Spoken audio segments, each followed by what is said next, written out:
God. Ask Scott. Hi, Scott. This is Chris. Hey, man, I have a question for you that I don't think you've ever answered. I want to start off first by telling you thank you so much for all the information you've put out. It's helped me tremendously. I've literally learned everything I know about Amazon from you, and I actually have some other guys now that I'm actually helping to get their Amazon businesses rolling, and just feels great to kind of pass on that information. And again, I owe you all the credit for that because I've literally learned everything from you. I have a question. I have a customer that contacted me on Amazon. He's made a purchase and he sent me a message through the system. And it sounds like he's wanting to make rather large purchases, more of a wholesale type purchase for some projects that he has going on. It's going to be an ongoing basis and could be rather high volume. So my question is, how do I handle that without getting into trouble with Amazon? He sent me an email through their messaging system, and he actually sent me his personal email address so I could contact him back. However, that email address was cut out in the message I received. So, I know you're always saying build our email list and do things like that. So eventually we could take business off of Amazon if we needed to. And this is going to be something that would require that because we're talking about hundreds, maybe even thousands of units here. So if you can answer my question, man, I'll greatly appreciate it. And I hope it helps some other people out there who may be going through the same thing. Thanks a bunch, man. Hope to hear from you. Thanks. Bye. Hey, Chris, thank you so much for the question. Thanks for the feedback, and I'm glad that you're a listener and really cool to hang out with you. So thank you. You've got a great situation here, and I think it's awesome, too, that you're paying it forward and you're helping out some of your buddies, learn about this Amazon business space and getting started here. And let me just kind of talk to that real quick. And I know I'm kind of going off track here a little bit because I am going to answer your question, which I think it's an amazing opportunity, by the way. And there is a couple things that you could do. But when we're talking about selling on Amazon, and I'll be diving more into this moving forward here in 2016 and beyond, but really, like, Amazon is a great platform to validate and verify a product, right? So a lot of you that are just starting and thinking that you're just building a business on Amazon, I want you to start thinking a little bit bigger than that. And so when you're picking your products, and again, Chris, when you're talking to your buddies, you also want to let them know that this is where it starts. This isn't where it ends. And it's a great place to verify and validate products, period. So just a great place for that. All right. So I just wanted to bring that up because if you're telling people about this business model, it's great to tell them about it, but you really want to keep them informed that you are building a business on someone else's platform. And eventually we want to take that product that we know is selling because we validated it rather quickly. And then from there, we can bring it over to, our own platform and start selling it on other channels or just even on our own e-commerce site. Okay, cool. Now that I got that out of the way, I just wanted to be very clear. So your opportunity is really, really awesome because you can pick up, a customer that could buy 500 or 1,000 units from you. And all you're doing is you're just sourcing the product for them. Now, does that mean that they're not going to find a source or a supplier in the future and then cut you out of the mix? Yeah, that could happen. But in the meantime, hey, why not take advantage of that? I mean, if you can still make, $4 or $5 a unit, let's say, or even $3 a unit, but all you're doing is supplying it to them. I mean, heck, I don't know who wouldn't do that, right? Trade in some money and then get, an extra $3 or $5 back. Every time that you give someone $5, you get 8 back. That wouldn't be too bad, or even 10 back. I think we would do that all day long.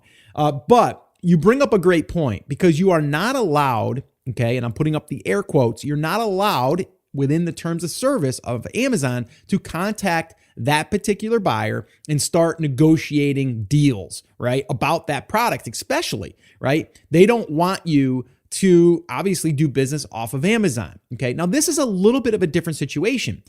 I'm assuming that they bought your product because that's the only way that they would know that your product is there and that and that it's a product that they would potentially want to buy 500 or 1,000 of, right? So they would have to buy that product. So one easy solution here would be, And I'm not sure if this is 100% white hat, but this is what I would probably consider, is the very first thing I would do is go find their address.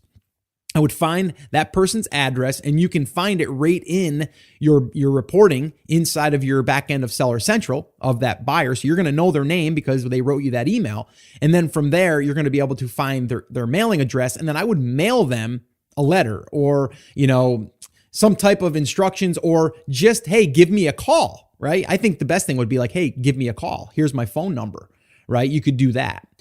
So that would be probably my first way of doing it. And I think the most ethical way of doing it, because we're not talking about, I think Amazon would understand that if someone is going to buy from you wholesale, they're not going to buy through the Amazon channel, but they already got that sale. You didn't take that initial sale away from Amazon. And I think that's really what Amazon is looking for. Like, they don't want someone to contact you, and then from there, you kind of cut them out of the mix on that purchase, right? But that person's already bought 1 or 5 or 10 or however many they bought. They've already purchased them. Now, outside of that, if someone wanted to, they could call you or mail you after they buy a product and say, hey, could you sell me this at 25% off what you sell on Amazon so I could sell it to other people? Now you're a wholesaler. You could do that all day long, right? So that doesn't necessarily violate their terms of service. They reached out to you. But in this case, you're reaching out to them because they reached out to you, all right? I would be very careful on putting your email address in there to contact you.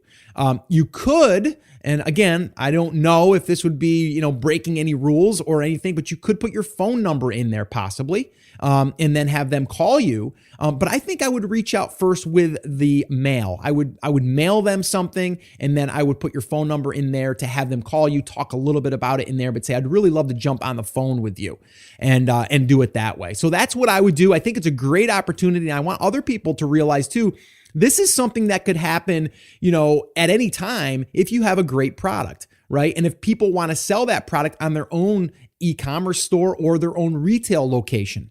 So it's another reason why you want to develop really good products, but you also want to have that margin in there that if you did want to go retail, you could, all right? But it's a whole nother animal. But I think this is great. I think it's a great opportunity. And Chris, I want you to keep me updated. I want you to let me know how this works out. And we can follow up with you and kind of follow along and see how this works out and kind of what you did in order to get that communication started. If you guys want to submit a question, head over to theamazingseller.com/ask, and you can do that. I want to also, again, remind you guys, if you're brand new and this is your first time to the show, I want to welcome you. I love hanging out with you guys. This is just awesome to be able to virtually connect like this. And that's why I love the Ask Scott sessions. But if you are brand new and you're just getting your feet wet and you don't understand the entire process, the entire business model, I would recommend attending one of my live free workshops. This is where I break it down for you in 5 phases: how to pick a market and a product, how to source it,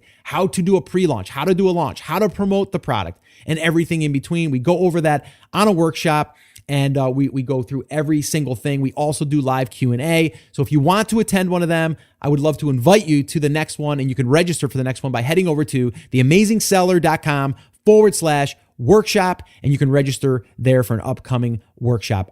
Well, hey there. Thank you so much for listening to that episode of Ask Scott. Now, that was just a highlight from one of our full episodes where I generally answer 3 to 4 questions on a podcast. If you want to go back and listen to all of the past archives of not just the Ask Scott session, but all of the full episodes where I do interviews with top Amazon sellers, people starting from scratch and building a business, if you want to listen to any of those episodes, head over to theamazingseller.com, and you can find all of that over there. You can also find details there on how you can ask your own question and get it aired on an upcoming Ask Scott session, and possibly see it here on YouTube or just on the podcast. All right, so definitely head over to theamazingseller.com. There's tons of resources over there for you to be able to build your e-commerce and Amazon business. So definitely go check that out. Now, I just wanted to remind you one thing before I let you go. There's a lot of information out there, and some of it is really, really good. What I want you to remember is you have to not just consume the information, you have to actually apply that information. So take this information that you learned here today and apply it to your business, and this way here you can get results. As my shirt says, I wear it almost daily. Take action. We'll see you guys.